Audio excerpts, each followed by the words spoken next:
Now for the show that's truly too hot to handle. It's The Melting Pat, and it starts right now.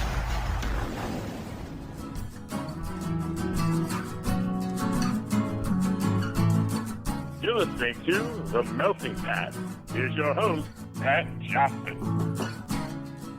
Well, thank you, Jerome. Hello, my friends. Welcome to the show, The Melting Pat. How are you? My name is Pat. Good to hear from you. Good to see you, hear from you. It's good that you're here. Thank you for showing up today.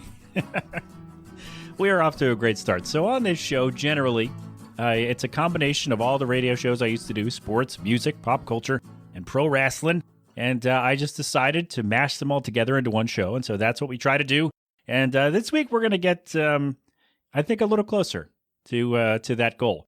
Because we'll have a new song from our new friends, Nova Twins. We'll ramble on AI podcasts. I'm going to ramble. I might rant a little bit. Yeah, we'll see what happens. And we got some gaming news on Nintendo and the Tony Hawk Remaster.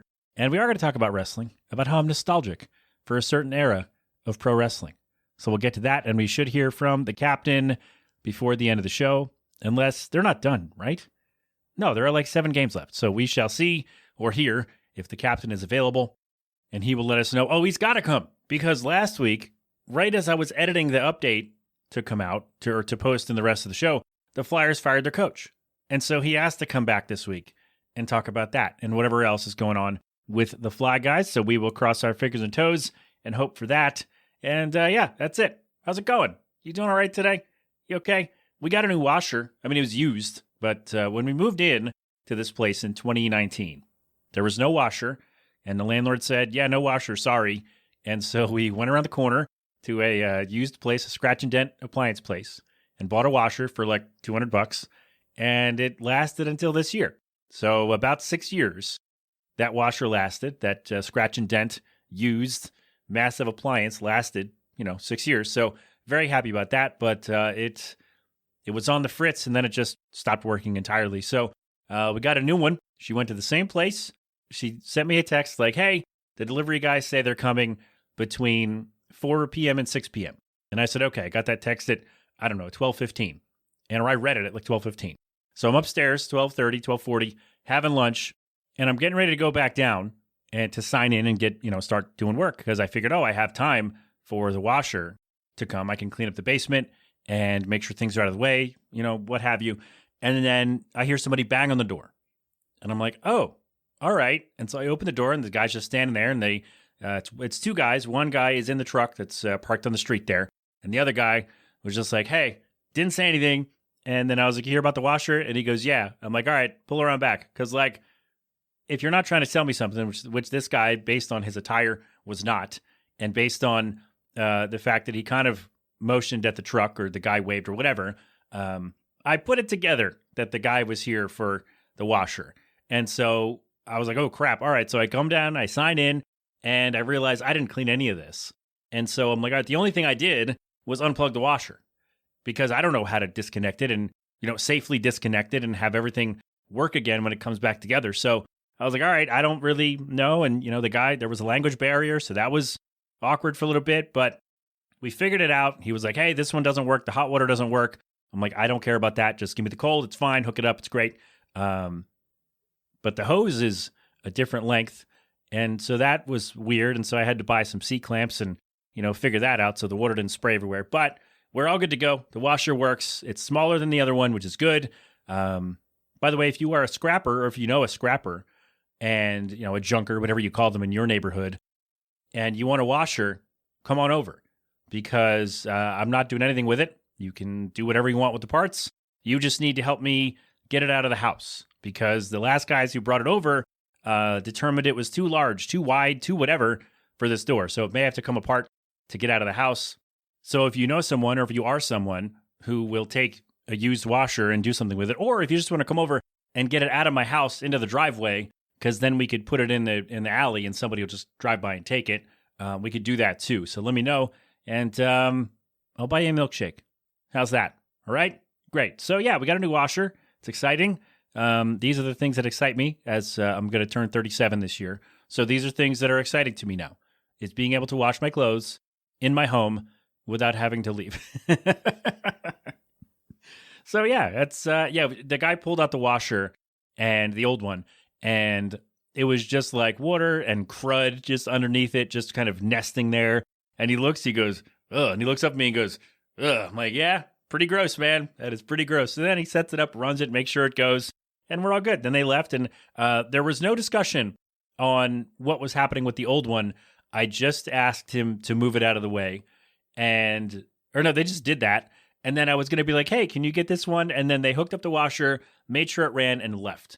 So they hooked it up, it ran. All right, man, see you, my friend. Thank you. And I'm like, oh, all right. Well, there you go. And I couldn't really ask him like, hey, can you do something about this? Because again, language barrier. And yeah, didn't happen. That's okay though. I mean, it's not in the way. It's not blocking the door. It's not blocking any kind of movement down here. So it's not really a problem, but it was funny because they hooked up the washer. Like their job was deliver the washer, install it, make sure it works. That's it. They did those exact 3 things. And the 4th thing, move the old one. And then they were done. So there you go. So yeah, if you need an old washer, if you want to do something with it, strip it for parts, whatever you do, let me know, and we'll get it out together. Because it might need to be. I tried to mess with it and take it apart. It didn't work out because I'm not very handy. But yeah, there you go. There you go with that. So there you go. Opening story. We got to look at that. So often, what'll happen is on this show is I will ramble about nothing in particular for 4 or 5 minutes and then play the song. But now I did the thing first. And so now it'll be Pat rambles on appliances and then plays a song from Nova Twins. So here we go. Our new friends, Nova Twins. They appear courtesy of Public City PR, by the way. Thank you very much, my friends. Their new song, It's Not Safe for Work, FYI. This song is from their album that's coming out on August 29. The album is called Parasites and Butterflies. And the song is called Soprano. And this one, again, comes from a label. So that means we have things to read. So soprano or soprano, however you're supposed to say it. I can't read. Everyone knows this. Soprano is a celebration of the power of women, especially when we unite. The industry often pits women against each other and women's voices are silenced worldwide. But we are still shouting from the rooftops. This song aims to empower, encourage connection, and promote friendship, spreading boss energy and lifting each other up. There you go. This song is great. Again, it's not safe for work. And, if you've listened to the show for any length of time, it's a bit different from the music that I play, and that is a good thing. So our new friends, Nova Twins, their latest, Soprano, their new album, Parasites and Butterflies, August 29. Here's a track from it, The Melting Pat. We're coming right back.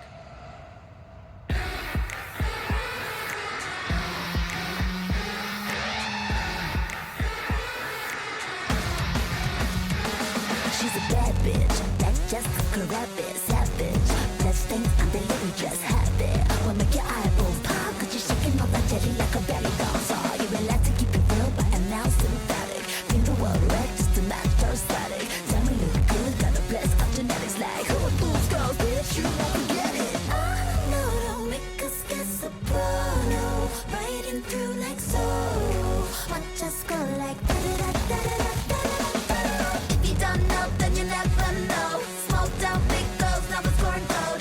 Competition if you stand there alone. Keys in the ignition, watch her stop it down low. I wanna lick a picture, show 'em how to switch up. Get so quick, make you wanna take a picture. Let's stay high, throw the bass down low.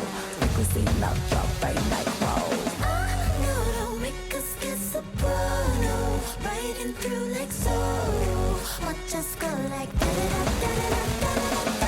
I could be sassy, cute, devilish, intelligent. Mood swings, I could be passive aggressive. I could be irrelevant.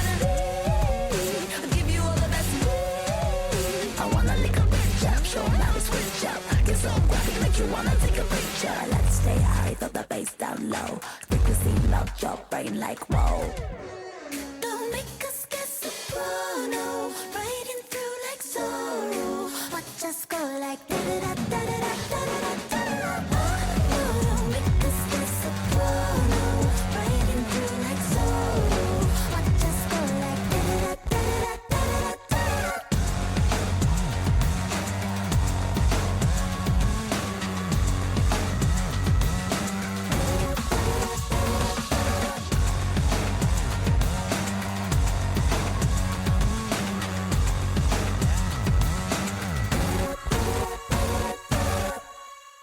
There you have it, our new friends, Nova Twins, Soprano. Maybe I should listen to the song and I'll know how to say the word. The Melting Pat, we are back. We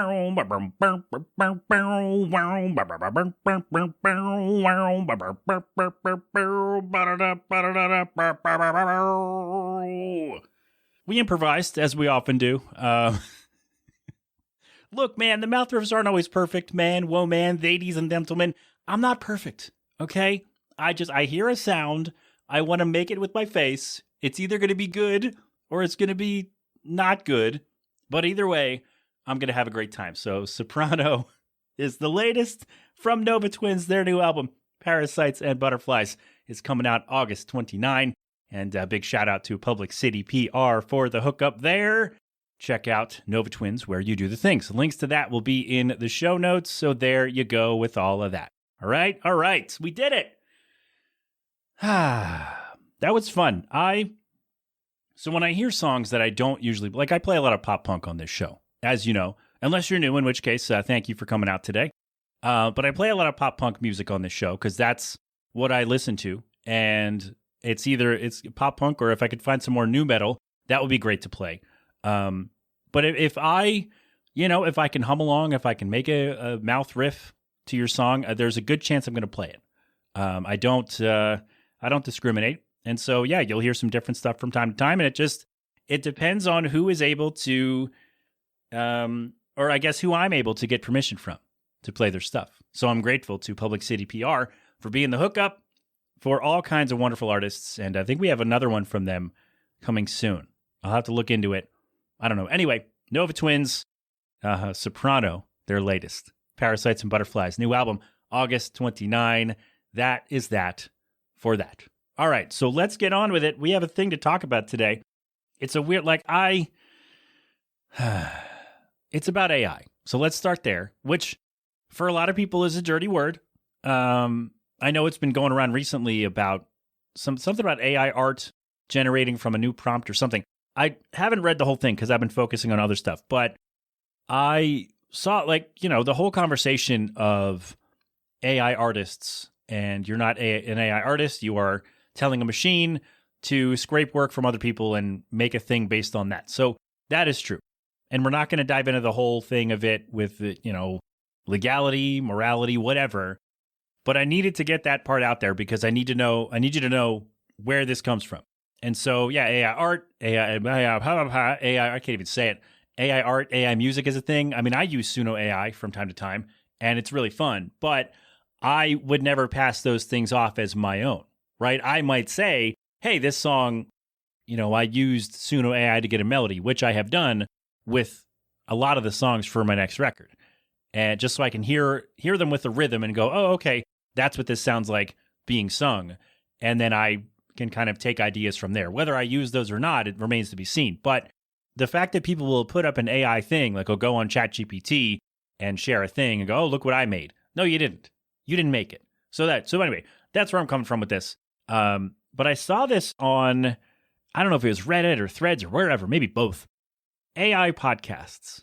Now, you might remember a few months ago, maybe a year ago, I did a segment on this show where I had ChatGPT write an episode of the podcast, and I acted the whole thing out. Like, I didn't run it through a voice thing and have AI do the whole, segment. I had ChatGPT spit it out, and then I acted it out on the show. I'll share the link. It's on YouTube. I'll share the link in the show notes. But so I did it, and it was fun. But I would never I wouldn't want to listen to something like that, because there are people who are now talking about, I want to make a podcast that's entirely AI. And I just can't figure out why you'd want to do that. Because, putting together a podcast, is, as I've done for 525 episodes, is a lot of work. I'm not going to skirt around that. It's a lot of work. And if you're not up to it, you shouldn't start a show. If you're not ready to put in the work and to do all the stuff that you need to do for your show, then you should not do a show, because it's a lot of work. And I just wonder, what's the benefit of a fully AI show? So I just want to get this straight. And if you are considering an AI podcast and I'm incorrect on your on your end goals for your show, please let me know. Everywhere at The Melting Pat on socials, or at themeltingpat.com, themeltingpat.com. There's a contact page. Let me know what's what, okay? Maybe I'm wrong on this, and I'm happy to have a conversation. But from where I sit in my basement, where I also work, what it seems like to me, like, again, doing a show is a lot of work. So you want to, instead of doing the research and doing the recording and doing the notes and doing all this stuff, you want to feed a prompt for an episode. Like, say, oh, I want two people to discuss, what's going on with this signal thing in the Department of Defense. Or I want people to discuss, what's going on with the NFL and are they going to ban the tush push? Or, hey, what do we think about AEW Dynasty? Or what do we think about crashing your daughter's wedding cruise and, just doing that? Like, how do we feel about, like, am I the a-hole if I do this? And have two people kind of discuss that, because there is software where you can do that now. But I just don't, like, I would want to have all those discussions myself. Like, whether or not I have a guest is, depends on time and scheduling, which is why there's usually no guest. But I don't know, man. I just feel like it's weird to enter a prompt and have, like, having ChatGPT write or whichever AI you use, having it write the show is one thing. Like, that's lazy on one level. But then having an AI voice read it, in air quotes, right? Having an AI voice spit it back out. So you do nothing for the show. Like, you type in a description of an episode, or like, I want one person to talk about this, or I want two people to discuss this. And then you let a robot do the rest. And you're going to share that on Spotify or wherever and say, look at this podcast I created, when you did not. And maybe you make the disclaimer like, oh yeah, it's AI, but like, you're still the one, like, if that can make money, and we're not diving all the way in here, but if an AI show can make money, who's making the money? Is it the AI model that is spitting out the product? Is it all the people from whom the AI model is taking the work? No, it's the person who is too lazy to make a real show and just posting the AI slop up there. And I don't know, man. It would not be made or hosted by a real person. So you're not doing anything. Like, you're entering a prompt and, posting what comes out as a show, as like an actual podcast that people should listen to, right? Like, I put this show up mainly for me, honestly. But it's I put it up like, hey, check out what I'm talking about today. And hopefully people jump in and say, oh, I like this guy, or I like this song, I like this, right? Like, hopefully they like something, which is why I cover a lot on my show, on my episodes. So now you can't even be bothered to make the show yourself. Why would people bother to listen? Like, okay, unless you don't say that it's AI, which means you're lying and being disingenuous. And see, you don't get that with AI, right? They're not going to fumble their words and make a fun thing of it, right? I just don't see the benefit for the listener. Like, if I download a show, an episode of a show, oh, it's a new podcast about whatever, right? All right, let's check it out, see what's going on. And then I hear it, and the voices sound plastic and fake, and the writing or the dialogue sounds contrived and awkward, right? I'm never listening again. I'm never going to listen to that show again, because, again, if you can't take the time to actually do the show and share your opinions and do whatever it is you're going to do, or interview someone, or, share some history of something, then why should I care to listen? Why should I put in my time to listen to your show if you're not even putting in the time to make the show yourself? I don't. And look, if you want to use AI for your show to write show notes, fine. I've done it a couple times. I didn't love the output, so I make them myself. But I know a lot of people who do that, and that's fine. Like, if you only have time to record the show and do a little bit of editing, and you don't have time before the show goes up to do the show notes, you want to run that through, ChatGPT, whatever, fine. Purists will say, oh, they're doing blah, blah, blah. I get it. Like, I understand both points here. Like, I don't do it because I didn't like what was coming out. And I decided to carve out some time to make that myself. Not everyone has that time. And so if you want to use ChatGPT, whatever AI, to write your show notes, fine. No problem. I mean, it's a little weird, but anyway, not as egregious as making the whole show with AI, like notes and voice. Not as egregious, like just doing your show notes with ChatGPT, not really a problem. And making stuff with AI can be fun. Like the episode that I made with AI from ChatGPT, and I said it on the show, it was fun. It's not something that I would keep doing because it didn't sound like a real show. It just sounded, like a bunch of stock phrases. But or maybe judge for yourself. I don't know. I haven't listened to it in a while, but it was fun to do once. Maybe I'll do it again another time. And I make music stuff with Suno AI, and that's really fun. You know what? I actually had an idea. I wrote a little jingle for the show, and I tried to sing it, and maybe I'll try to do it now. What I mean to say is patrons might get a huge bonus today, and because I decided, hey, let's see if we can make that. Like, I want you to hear that. You know what I'll do instead? Maybe I'll put the song thing up anyway. But I wrote a little jingle for the show, and if I figure out how to make that segment work, that's going to go here. Spoiler, it didn't work. It was a mess. Sorry. And if not, that's fine too. If I did, there you go. You heard me singing for 20 seconds and then an AI thing. But what I should do, I should put in like read a random thing and have a robot voice spit it back out. Let's do that. Hold on one second. So let me do the real thing. Let me just do, hi, this is Pat. Welcome to the Melting Pat. Today we're talking about a whole bunch of stuff, and let's see how it goes. Okay, so that was me in I guess that's my best robot voice. So like, hey, we're talking about a whole bunch of stuff today. Welcome to the Melting Pat. Hope you're having a lovely time. So then I'm going to feed that into a chat bot, and I'm going to play that here for you. Hey friends, welcome to the show, The Melting Pat.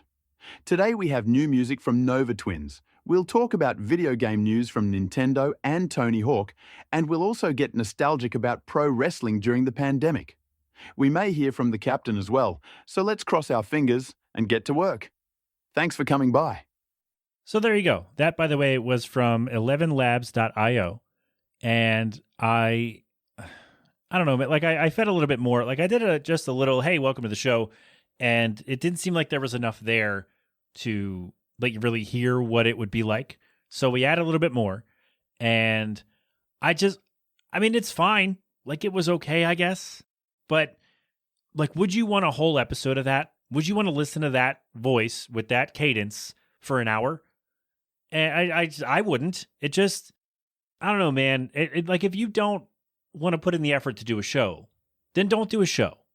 And maybe, I don't know, maybe what I should do is go back and put in my AI episode through that and see how it sounds. Maybe I'll put that up on the website today. And again, like it's fun to do that, like, to hear a little robot spit dialogue back at you or whatever. But it just seems like if that's your plan, and maybe you're not planning to make money from this, or maybe you can't, but you shouldn't.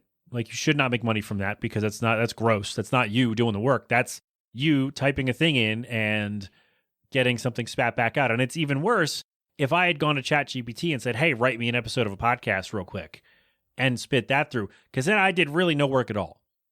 And it just seems like, oh, hey, write me a podcast episode with new music from Nova Twins and talking about Nintendo and Tony Hawk and talking about the Flyers and that, right? Like if I had done that and said, oh, here's my podcast, that's not my show.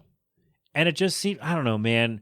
Like every once in a while, it's fun to have something like that. Like it's, oh, check this out. But to present that as your whole show is disingenuous and it's lazy and I hate it. And I don't like, people are like, oh, how do I do that? Like, can I upload? Because there are a lot of places, a lot of hosting sites where you can't even upload AI.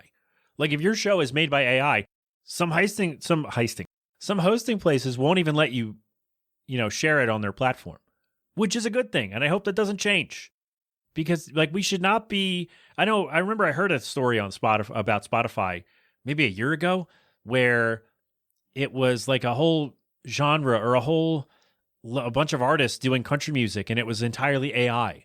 And people were like really, oh, this country music sounds so great. Like, oh, have you heard this new artist? And it was all fake. None of it was real. And Spotify just let it go up and whoever was getting royalties, whatever they might have been, 8 cents or whatever, if they're lucky.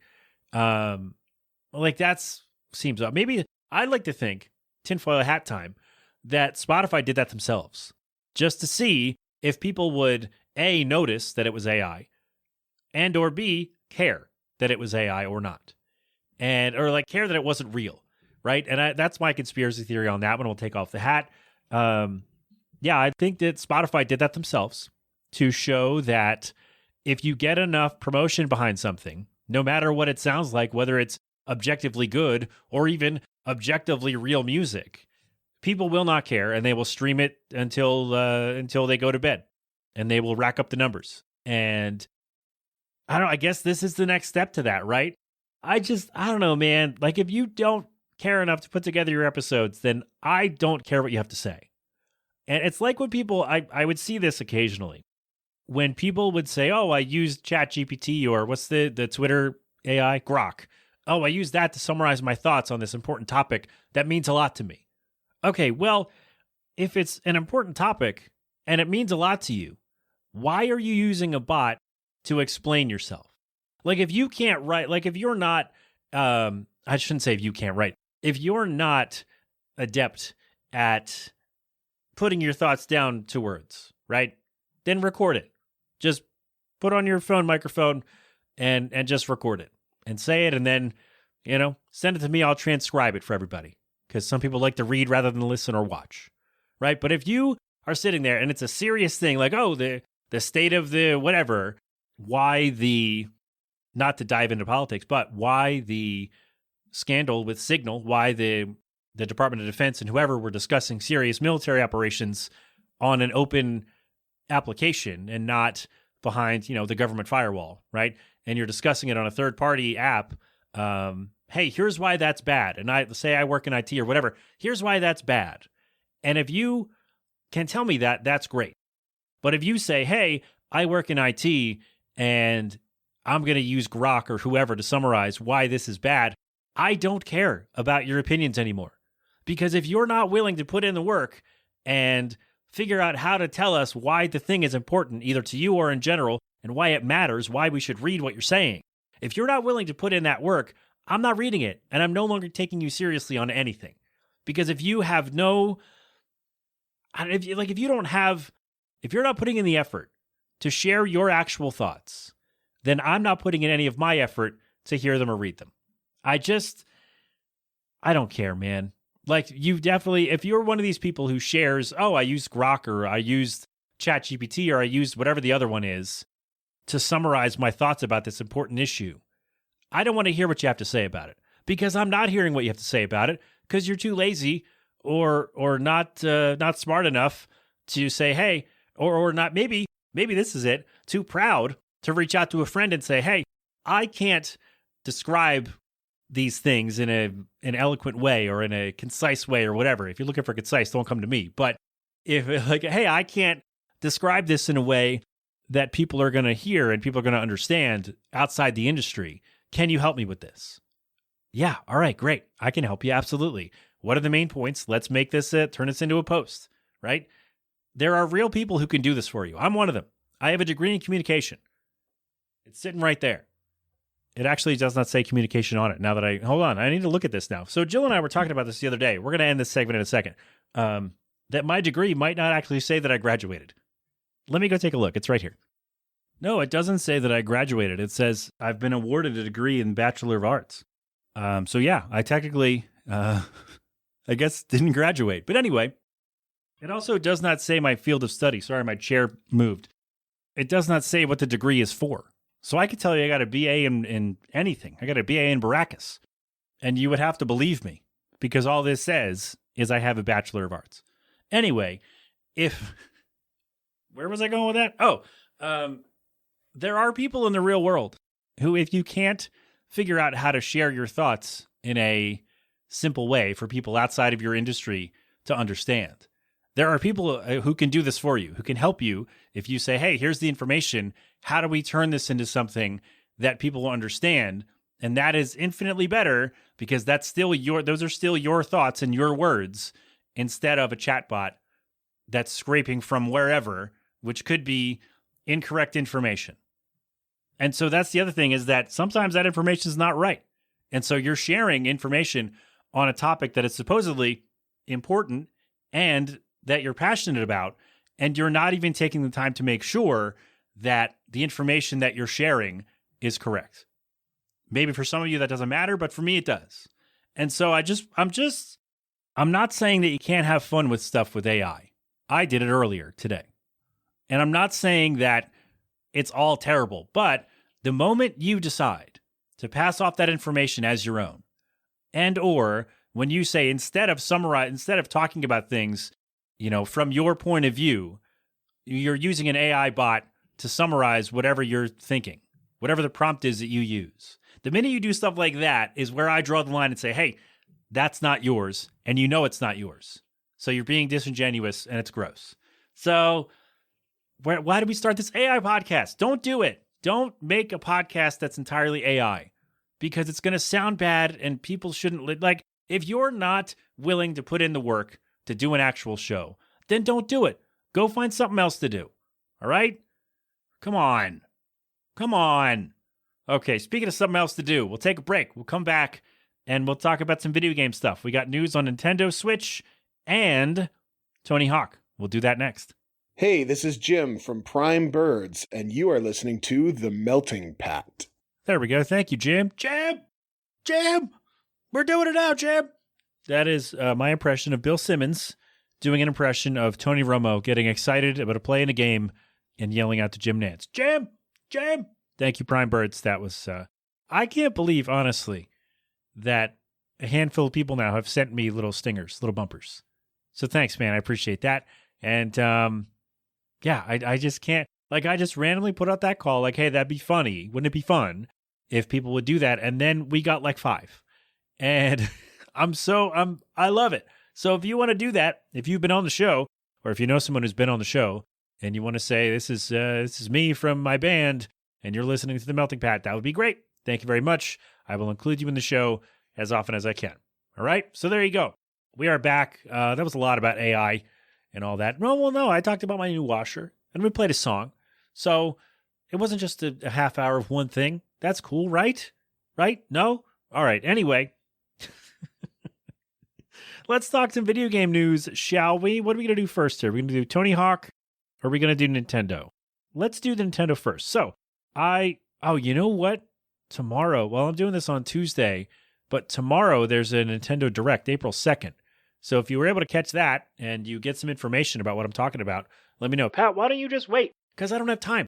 I would then not have time to record and edit, and it would just be a whole thing. So assume they said something awesome about what I'm going to tell you about. So the news about the Nintendo Switch 2 is that you will now be allowed to loan out your games, your digital games, to your friends. And we did this. Well, no, we were not allowed to do this. Mom specifically said, no, our video games never leave this house, because you never know where they're going to end up or if they're going to come back, which is fair when you're renting out cartridges. And because we came up in a time of digital games weren't a thing, right? We had cartridges for Nintendo or Sega or later N64. And then computer games were CD-ROM. And so lending digital games wasn't a thing at the time. And so we would have to lend out a physical thing, a disc, a cartridge, whatever. And Mom said, no way, because that you don't know in what condition or if that thing will ever come back here. And we're not buying a new one. So it was very clearly not okay for us to do this. But if you did, it was similar to your friends bringing their games over and letting you play, right?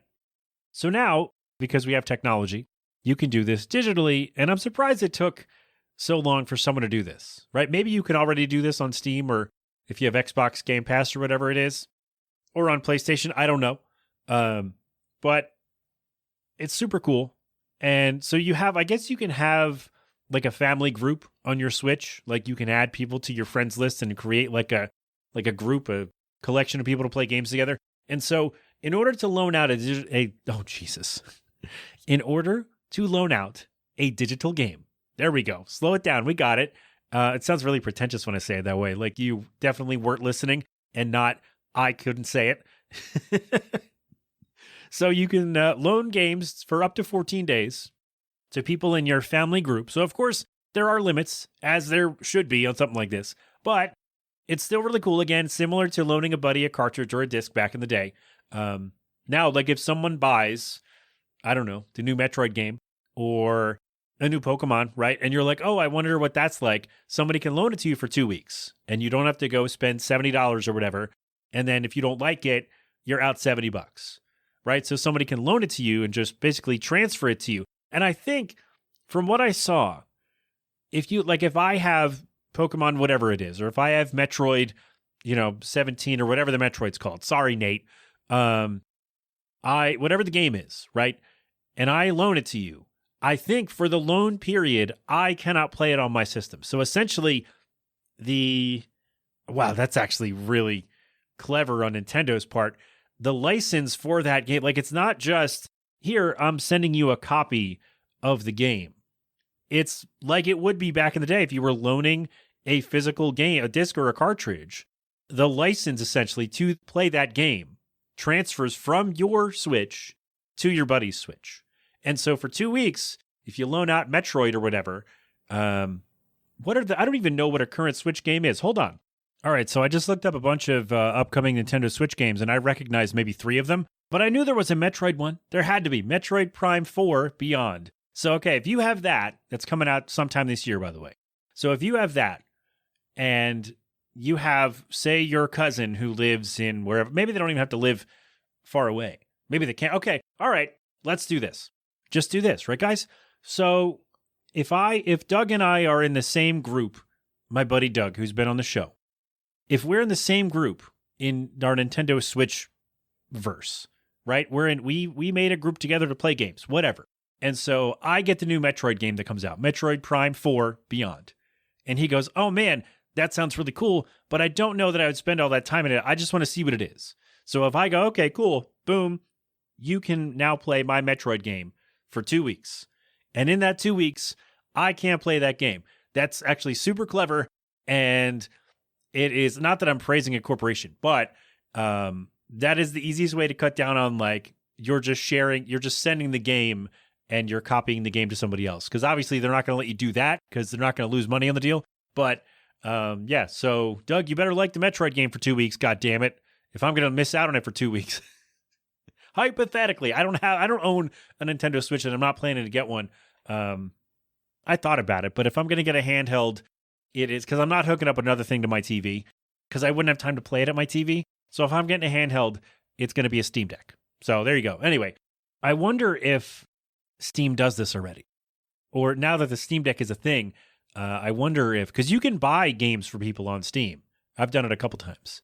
You can buy, just send a game to somebody, you buy it, you pay for it, and then it shows up in their inbox. So I wonder if Steam lets you do this. That's interesting. Huh. So yeah, it's like loaning a cartridge or a disc to your friend, only you can still play it when they're done, and it's not going to be scratched up or wet or whatever, and it's still going to work, and they wouldn't have erased all your stuff. I hope not. Now, that's the other thing. How did they, if you have a save file on that already, does that stay with you, or does that go to them? That's interesting. Anyway, I'm a huge proponent of try before you buy with video games, so if the game has a demo, I'm more likely to check it out, because I want to try it before I spend $60 or whatever, or 20 even. So if I had a Switch, I would be taking advantage of this. I would do this. If I had a game, or if somebody had a game that I wanted to play but wasn't sure if I wanted to commit to it, I would do this. This would be fun. I wonder if Steam will do this. I don't know how they'd do it. I don't know. Well, they would do it, I guess, the same way Nintendo would, is that the license for the game would be inactive on so if I sent Doug, I don't know, Tony Hawk 3 and 4, then for 2 weeks I could not play Tony Hawk 3 and 4 because Doug would be playing my copy of Tony Hawk, right? So just like I'd be loaning a disc back in the day, I assume that it is a similar, or no, that's what I read, where you would not be able to play the game that you loan. So I think that's really cool. I mean, that sucks that you both don't get to play, but at the same time, but I guess, if you want to do that, buy the game. Right? That's the drawback is your friend gets to try it before they buy it, and maybe they will, and then you can play Metroid or Pokemon or Tony Hawk or whatever together. but then you have to play something else for 2 weeks or talk to your family. Ugh. But I think it's cool. And I think all digital gaming platforms should do. Epic should do that. Well, Epic Games kind of. Anyway, Epic should do this. Steam should do this. PlayStation should do this. Xbox Game Pass. They should all do this. We should all have the ability to transfer, like, hey, basically you're playing a 2-week demo of a game from your friend. That because not a lot of publishers do demos anymore, which they should, but they don't. So your friend now gets to basically do a demo, a trial run of this game, and maybe they buy it themselves. And I think that's what Nintendo's counting on, is that, hey, I want to play the new Metroid game, but I don't have it. Doug, send it to me. So I play it for 2 weeks. Wow, this is awesome. I didn't get as far as I wanted to. I'm going to go buy the game. I think that is what Nintendo is counting on with this. And I hope it works, because I think it's a really good idea. I think it's fun. Like, you can loan your games out to your friends, so now everybody gets a little taste of it and gets to have fun with the game without blowing money on it when you might not have all the time to play. So there you go. That's your Nintendo news. Your Nintendo... No. Your Nintendo news? No? All right. Anyway, that was more than I thought. So we're going to take a break. We'll come back. We'll talk Tony Hawk right after this. Yo, what up? It's Smitty from Parenna, and you're listening to The Melting Pat. All right, Dad, dude. Thank you, Smitty. We are back. The Melting Pat. Thank you, my friend. And the other part of the gaming news this week. And I thought about making this one segment, and then I went a little long on the Switch stuff. But then I'm going to talk a little bit more about Tony Hawk 4, Tony Hawk 3 and 4 anyway. So if you don't know, Bam Margera was he's part of the Jackass crew. And he was part of Tony Hawk 3 and 4. And then he got an even bigger role, I guess, in Tony Hawk's Underground 2 and then American Wasteland. And I kind of fell off with those. But anyway, he was originally not going to be in Tony Hawk 3 and 4. And I thought about it. He wasn't a huge part of Tony Hawk 3, like he gives you a mission or whatever, but you could do that with somebody else. You could put another skater who's already in the game and do that, and it wasn't going to turn me off from buying the game. But I think he was a bigger part. From what I remember, he was a bigger part of Tony Hawk 4. And so not having him there would be like, it's not really a remake. And with the news that it's not going to be open world like the original was, it's already not a true remake. So that was kind of a double whammy. But then Tony Hawk went in and said, hey, no, you're putting him in this game. So he was not in the game. Bam was not in the game.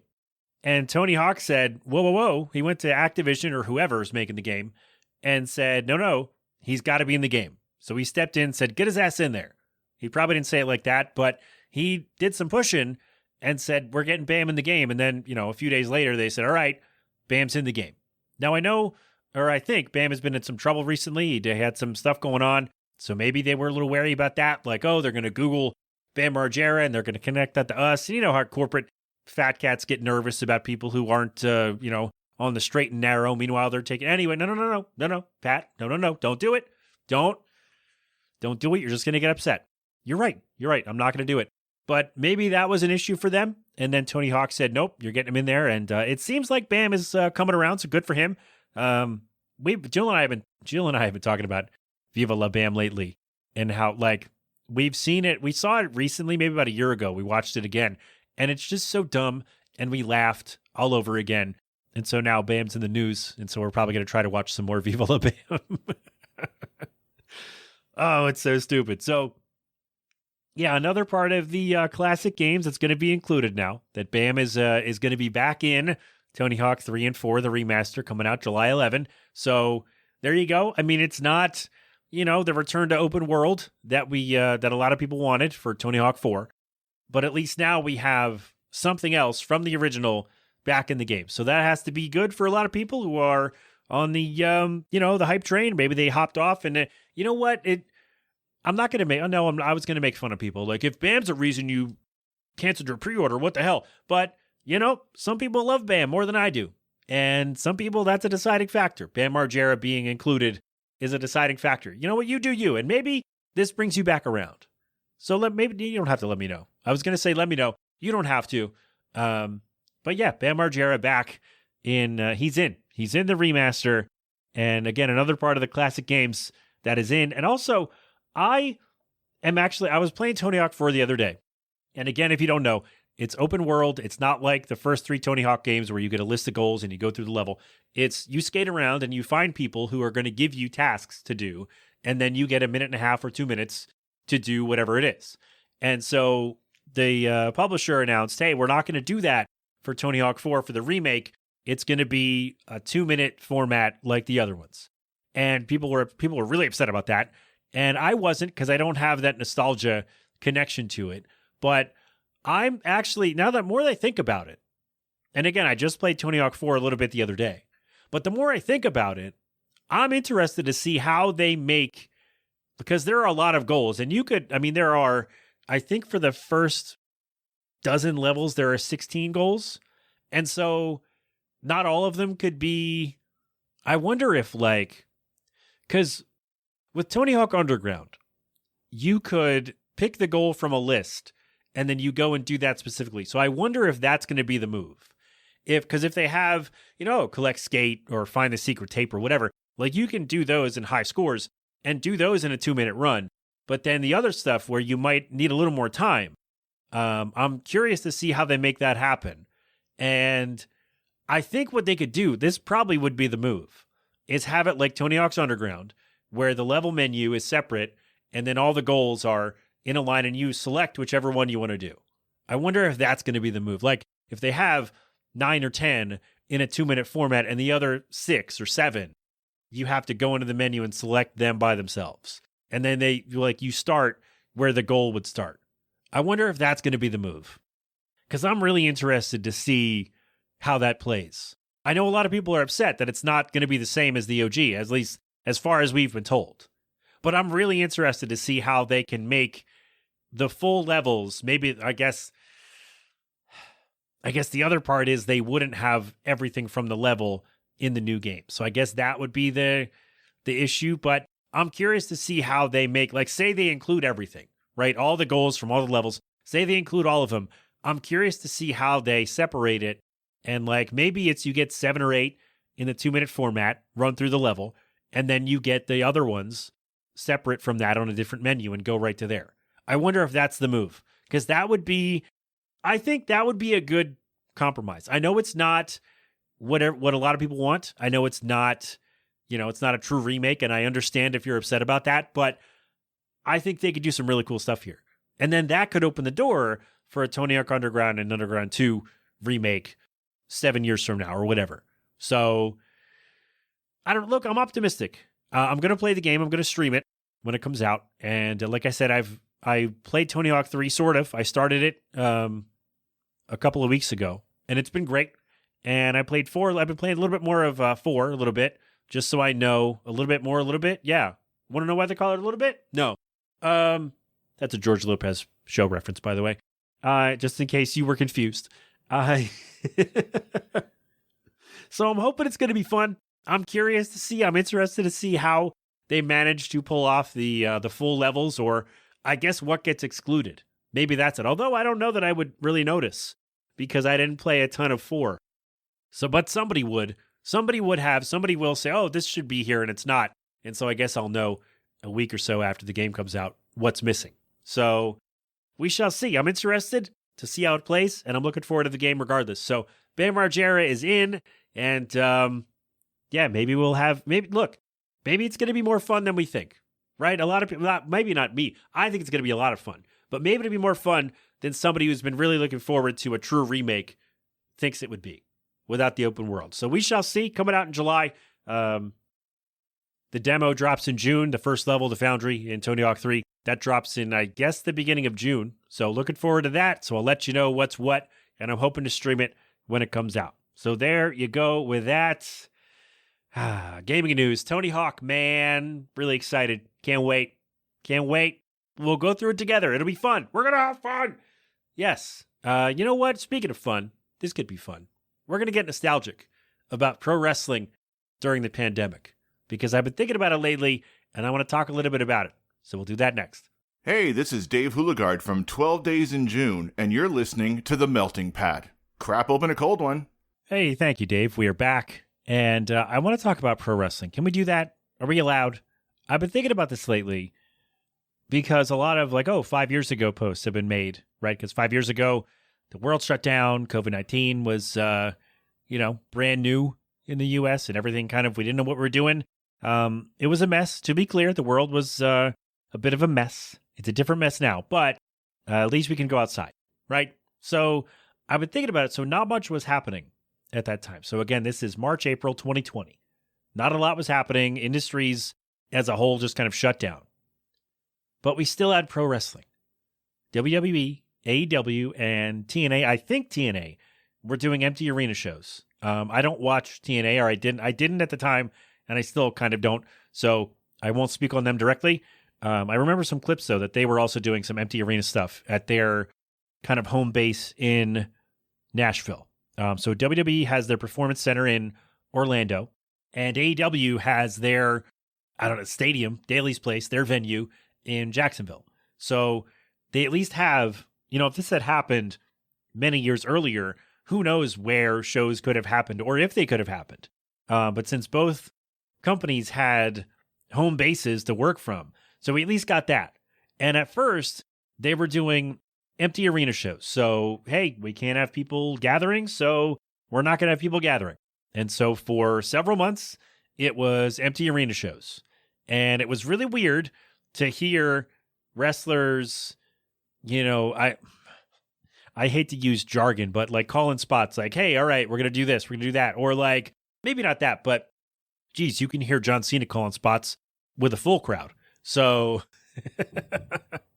and other guys too. But, yeah, it was weird to hear the in-ring trash talk. Because sometimes guys will, they'll be in character, right? And so they'll be talking trash to their opponent, but you couldn't really hear what they were saying because the crowd noise and the commentary and all, and the ambient noise around was kind of drowning them out. But now the only noise was the comment. Again, if you're watching on TV, the commentary and the referee, doing their thing, his or her thing, and then the wrestler noises, right? So their noises with their faces and the moves, hitting the mat, hitting the ropes, hitting the floor, whatever. And so it's interesting to see, first of all, that atmosphere, just putting on a full match, which had to be really awkward, but putting on a full match in front of no one, right? In front of the commentators and the camera people and the ring crew and the ref, and that's it.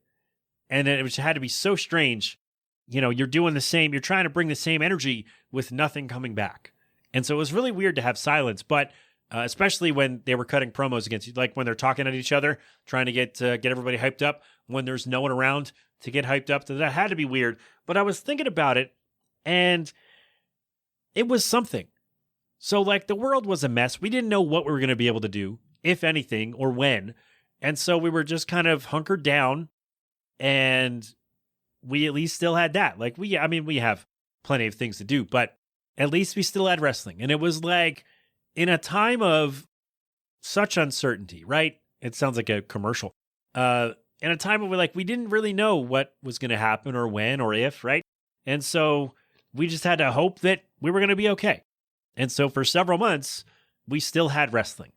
And I was just really just getting nostalgic about it. Not for it, because I don't want it to happen again, because if it does, it means we're in dire straits again.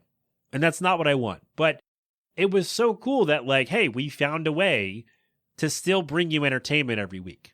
And we found a way, even though the rest of the world is shut down or the rest of the world is, in a state of flux, we can still do this.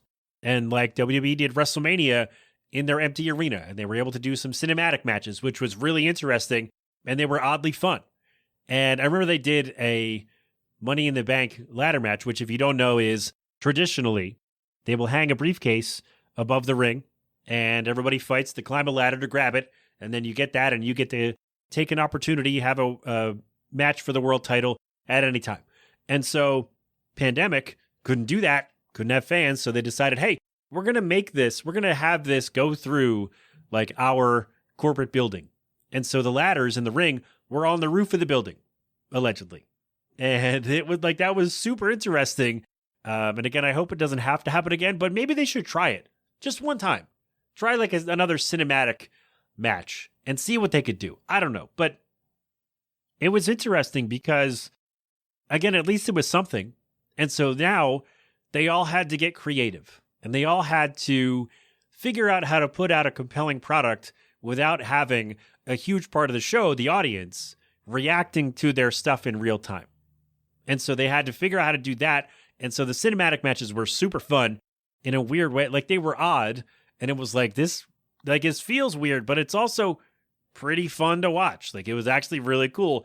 And then WWE brought in virtual fans from the Thunderdome. They called it the Thunderdome, where they had screens. And I actually know a couple of people who got in on this, where you would be in your living room on Zoom or whatever, or you log into, whatever the website is, and you're in like a virtual waiting room, and then you have a producer kind of in your ear going, all right, how do we feel about this person? How do we feel about that person? Like a talk show when they have the big applause sign, right? Like, all right, how do we feel about this? And then you see that on TV, the people get in the ring, and then you see the people on the video screens on the other side, kind of reacting to the people, or you hope they did anyway.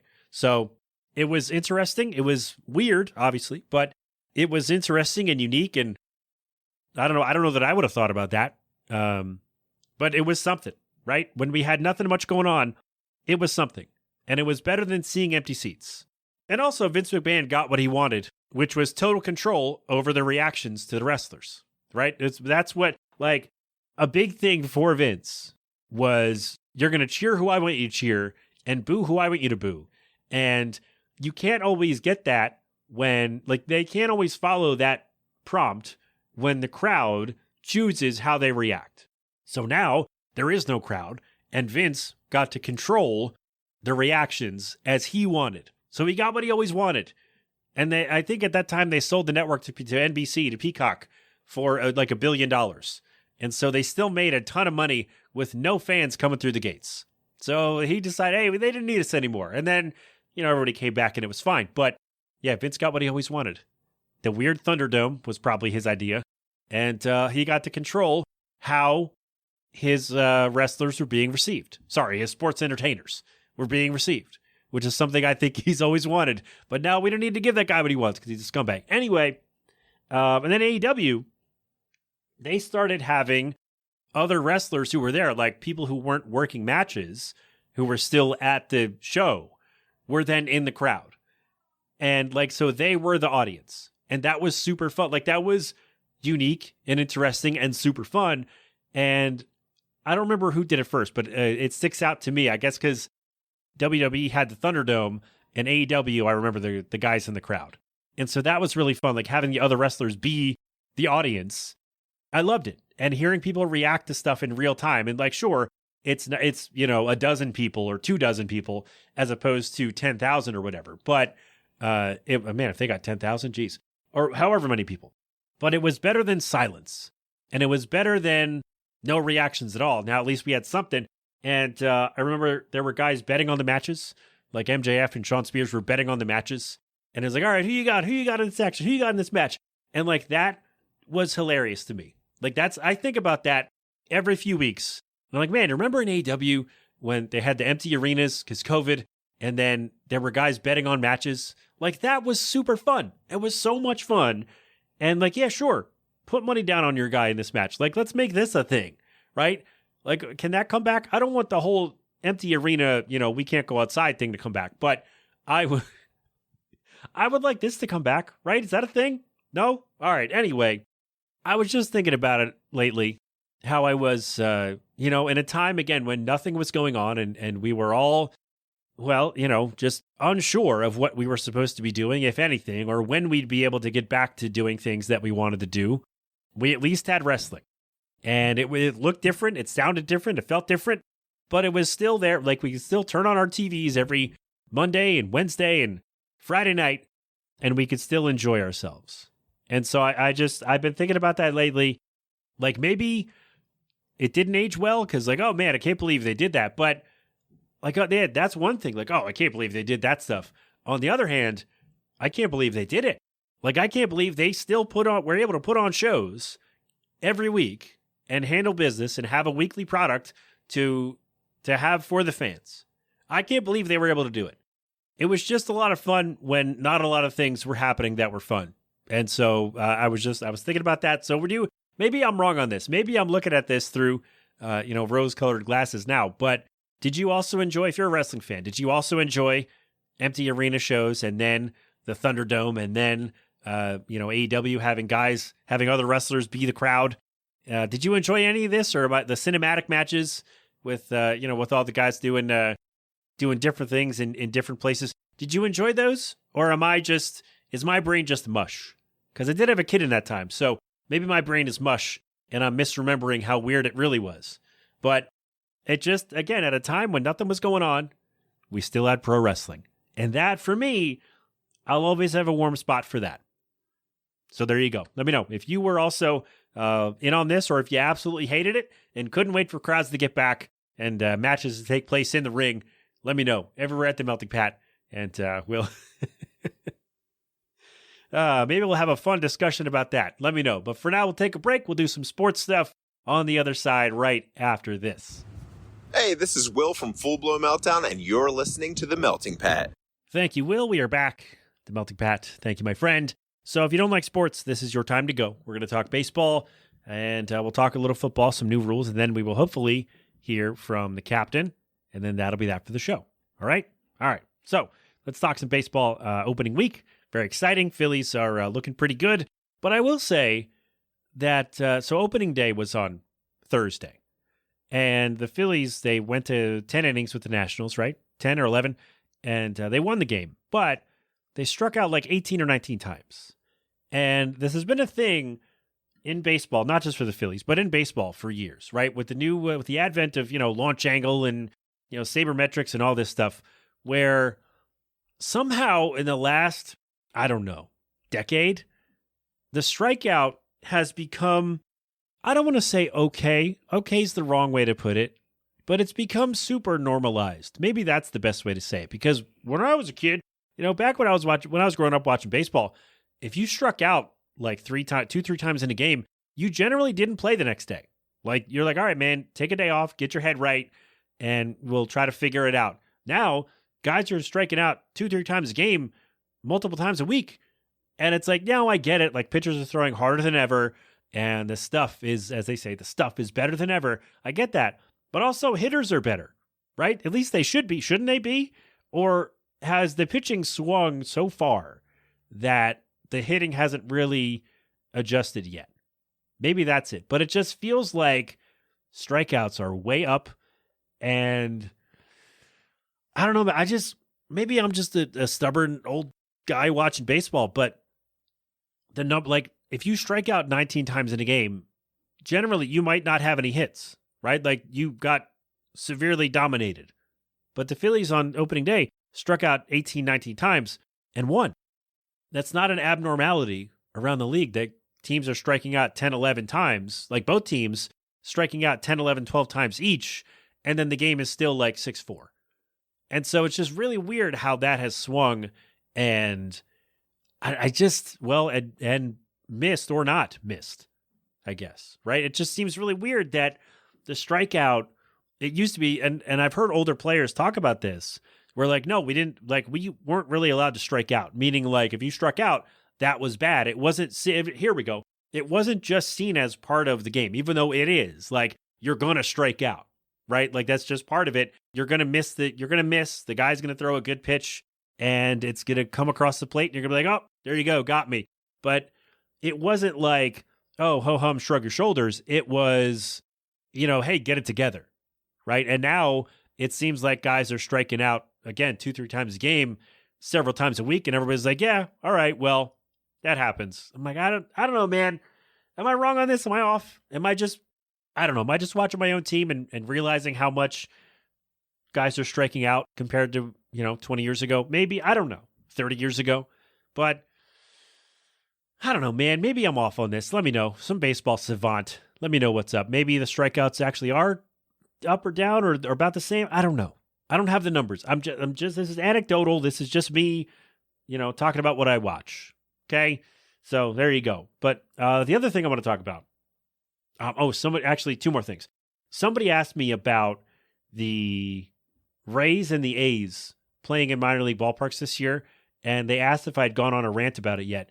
I'm sure I talked about the A's, like when it was announced, but I'll do it again. So the Athletics, they left Oakland. The lease was up in their ballpark in Oakland, and the owner, John Fisher, wants to move the team to Las Vegas. So instead of, and then that's going to take like 3 years. So instead of getting 3 more years in Oakland and finishing that out and then going to Vegas, the Oakland A's, they're not the Oakland A's, but the Athletics are playing for 3 seasons in a minor league ballpark in Sacramento. And I hate it because how is that fair to everybody in baseball? It's not like the ballpark was, uninhabitable or like it's not unplayable. It's just not pristine, right? Like the Rays, for example, their ballpark, the roof got destroyed by a hurricane and they weren't going to be ready. Hurricane, what was it, Milton? And the city and whoever decided, hey, it's not going to be ready by opening day. And so they're playing their home games at the Yankees spring training facility. So like that, I understand because you're not going to have, like, if it's not ready, it's not ready. And that's nobody's fault, really. Although now I've read that the owner of the Rays is dragging his feet on getting the stadium ready and revenue sharing and things like that. So much so that the commissioner stepped in and said, hey, you should sell the team because you're not going to do good things for the franchise. And so who knows what's going on with that? I don't know yet. I haven't looked it up. But I read that about a month ago. And I'm like, oh, wow. Commissioner stepped in and said, hey, you better get on it or we're making you sell the team. And so the Rays, it's different. Like with the Rays, I understand because natural disaster and they got to fix it up and it's kind of an older building anyway. So they have to do a lot of renovations. And do they want to do that or do they want to just build a new stadium? So they have to figure that out. But the A's, that's inexcusable to me. Like that is, why would you not just pay 3 more years of a lease in Oakland and then move to Vegas like you want? Or just buy it, like sell the A's and buy an expansion team in Vegas. Why didn't you just do that? Anyway, I don't like, because then that's not just the A's, but obviously their opponent has to play a handful of games in a minor league park. And that's not fair to anybody, really. I mean, it's probably good for Sacramento. Like, hey, we get to see some Major League Baseball. But from the A's side, it's so messy. And like the owner clearly just doesn't care. He was like, come on, like, you're a billionaire, bud. Get them back in Oakland and then move to Vegas. We've talked about it, but hey, you asked. So, with the Rays, I get it. It makes sense because they literally didn't have a place to play, but Oakland did. Like they had a place in Oakland where they could have played, and now they're not because their owners are greedy anyway. Yeah. So that's that. Also, let's talk about the bats real quick. So the Yankees got noticed last weekend, I should say, when they scored a bunch of runs against the Brewers, and their bats specifically, because normally the barrel of the bat is toward the end, and that's where you want to hit the ball on the sweet spot, because then it's going to travel the furthest, right? Well, the Yankees last year had a literal genius, a physicist from MIT, on their staff in their analytics department, and he did the numbers, he did the research and said, hey, he talked to a couple of hitters and said, hey, you guys are hitting the ball not toward the end of the bat, but like up toward the label, like up toward the middle of the bat.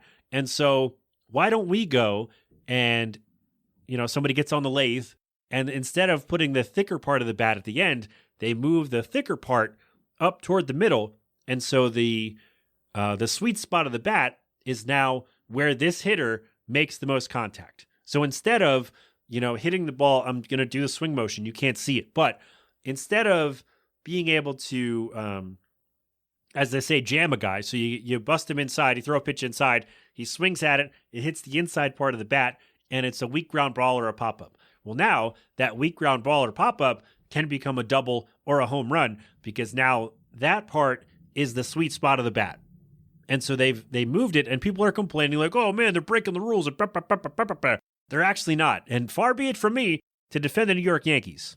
So they were using it last year, and a couple other players used them in the fall league last year. But they got noticed this year because in a game where it was pointed out, the Yankees scored 20 runs.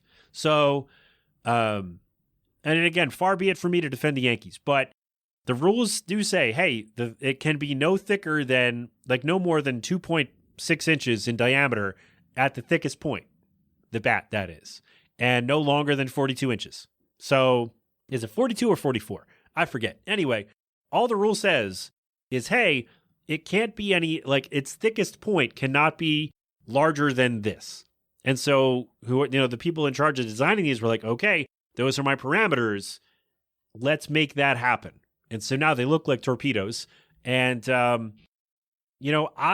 would not be surprised if more teams made torpedo bats for their hitters, right? Where like, okay, let's do the research on you because this is all available data where you can go, hey, this guy hits the ball most often on this part of the bat. So why don't we make this the barrel, right? Because the barrel's the sweet spot. And ideally what you want is to barrel the baseball, meaning you want to hit the ball on the barrel of the bat. And so if you're hitting the ball more up the bat, instead of, yes, you could, adjust and, start hitting the ball at the actual barrel. But when we have the technology, instead of having to completely revamp your swing, which could take weeks to materialize, why don't we just move the barrel? And so now your sweet spot where you're hitting the ball is now the barrel, the sweet spot of the bat. And so I love it. I love this. This is, people complain like, oh, they're breaking the rules. They're not. They looked at the rule and said, okay, how can we make this better, more advantageous for our hitters? And they found a way. And I would not be surprised if by the All-Star break, a handful more teams were doing this too, had the torpedo bats. Because if you have the technology and the data, why would you not use it to make your guys better hitters? There you go. And again, like you could adjust your mechanics on your swing, but a mental and physical adjustment could take weeks to sort out. And you could be struggling until then.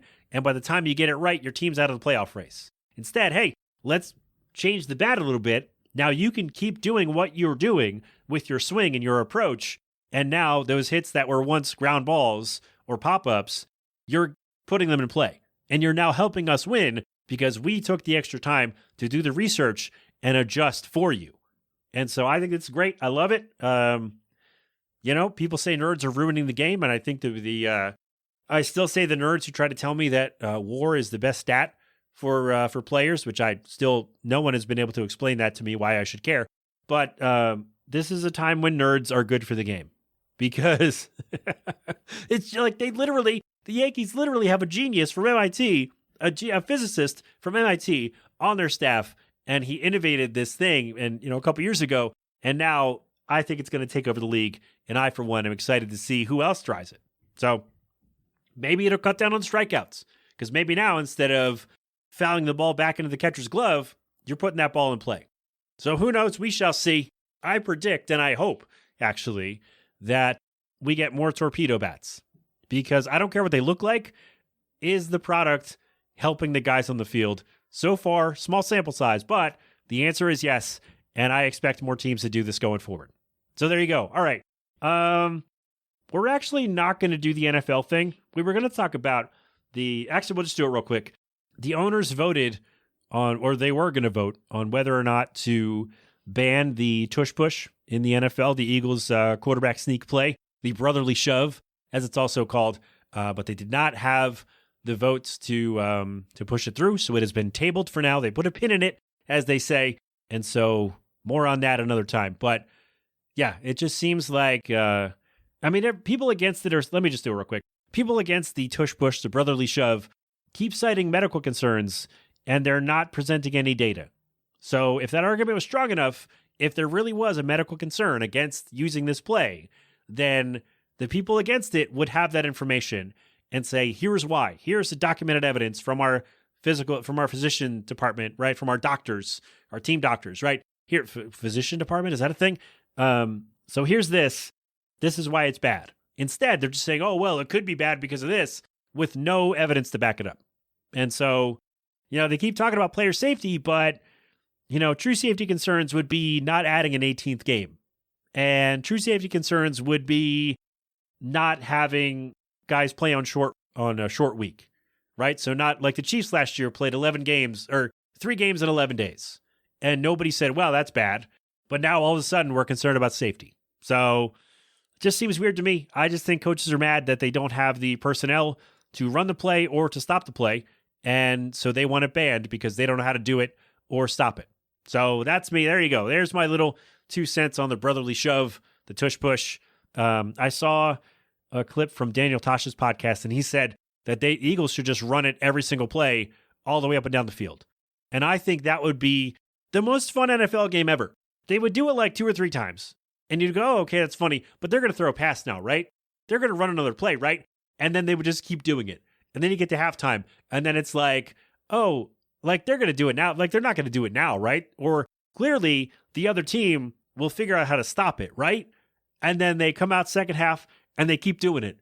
And they keep all the way up and down the field for the entire game. Like it's the only play they run is the tush push, and they win.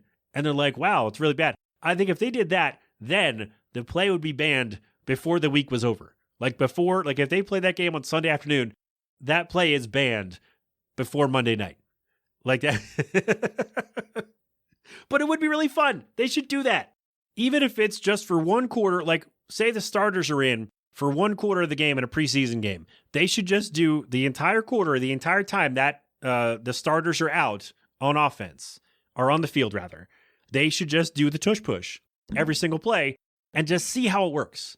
See if it works out. I think it'd be fun. Credit to Daniel Tosh for that idea. So if they do it, then it means they listen to Daniel Tosh. So there you go. That's our sports. And that's about it for me. Let us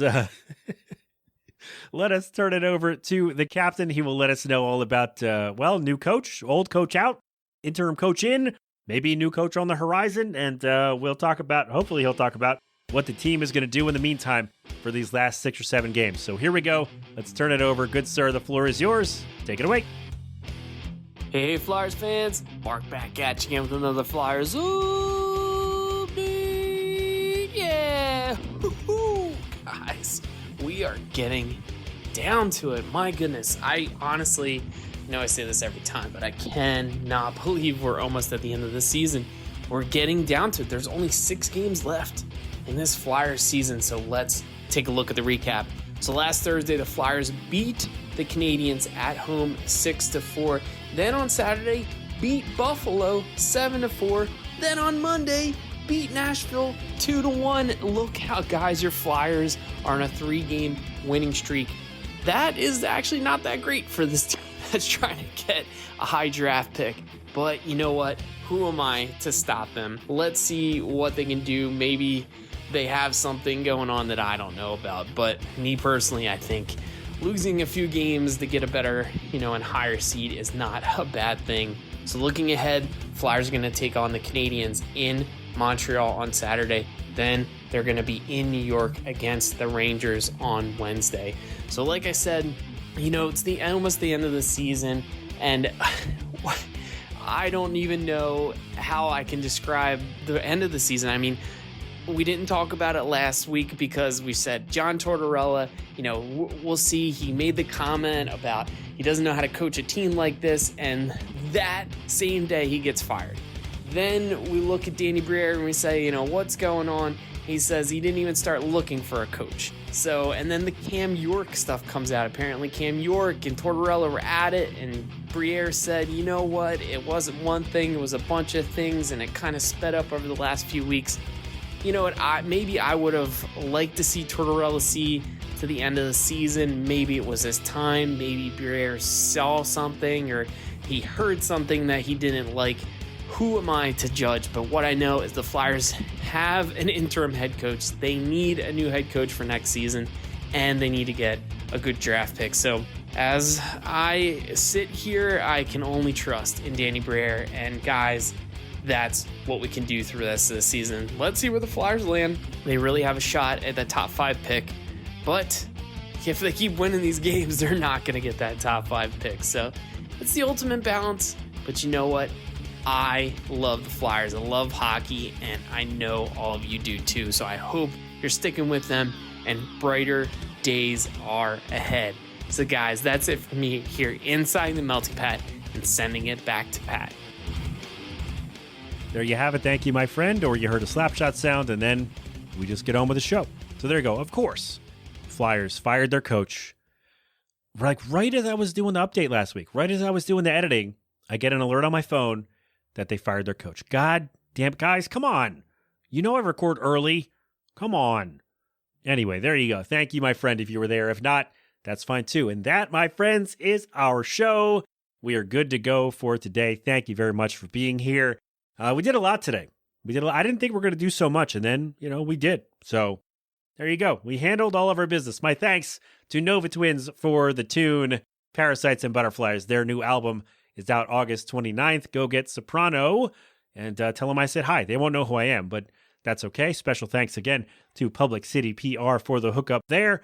And my thanks to, my thanks to pro wrestling for 5 years ago giving us something to watch when there was literally nothing else to watch. Thank you for that. And what else did we do today? Maybe I did some singing. I don't know. Look, if you want to make a podcast, do the work. Don't make a fully AI show. That's not... Don't do it. Just either do the work or don't. Or just tell me what you want me to talk about, and I'll do that. Everywhere at The Melting Pat, Facebook, Twitter. No, I'm not on Twitter. Facebook, Instagram, Threads, Blue Sky, and .com. There you go. I'm so used to saying Twitter. I'm not there anymore, though. So, you could send me something there, but I'm not going to see it. So there you go. I only kept it up to keep my handle. I don't really use it. So anyway, there you go. That's it. That's our show, right? Right? Everybody stop striking out so much. Figure it out. Put the ball, get a torpedo. Put the ball in play. Okay? All right. I love you. We're going to go. We're going to go do a thing. I don't know what's going to happen, but we're done. We are good to go. We handled all of our business. I'm thinking about how, oh man, if I can get that segment where I actually sang on the show. I'm just thinking about how I thought it was going to go so well, and then it didn't. So maybe you'll hear that. Maybe that'll be a Patreon bonus. Maybe it'll be lost to the ether, and I'll try again another day. But there you go. That's our show. G11 Special Sauce with cold beverage. They'll take us. You know what? No, it's been a long show. So we're going to check out G11 Special Sauce at Philadelphonic.com. We'll play my music to send us home today, and that is all. All right? I love you. This has been an 8 Boiling production. Until next time, my friends, have fun.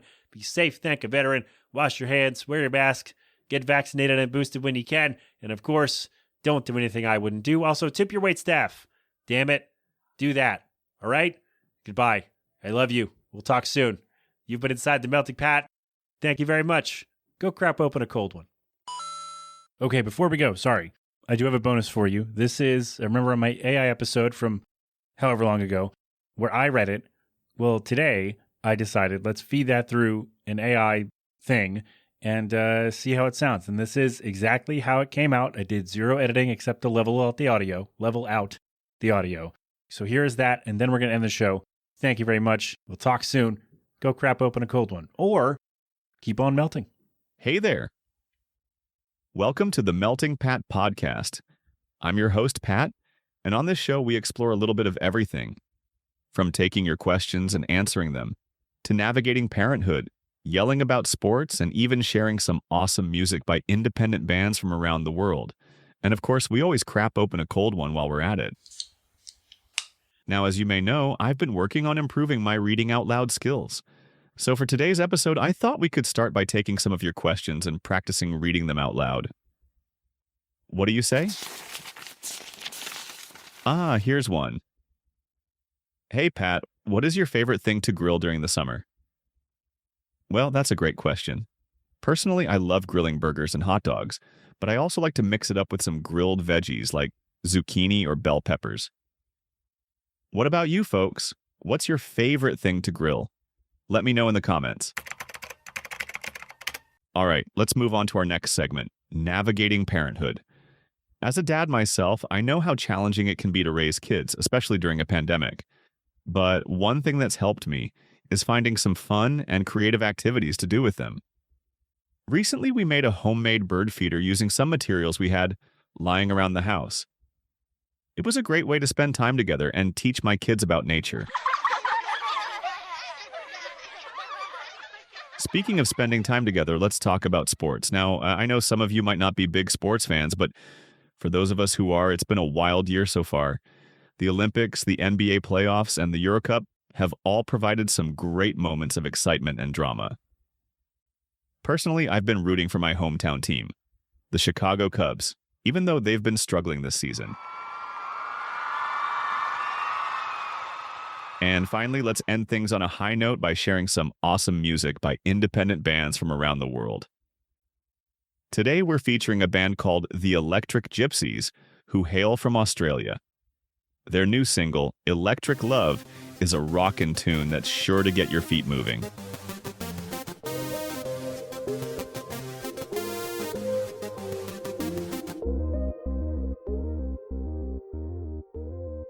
All right, that's it for today's episode of the Melting Pat podcast. Thanks for tuning in, and be sure to join us next time for more fun and games. Until then, keep on melting.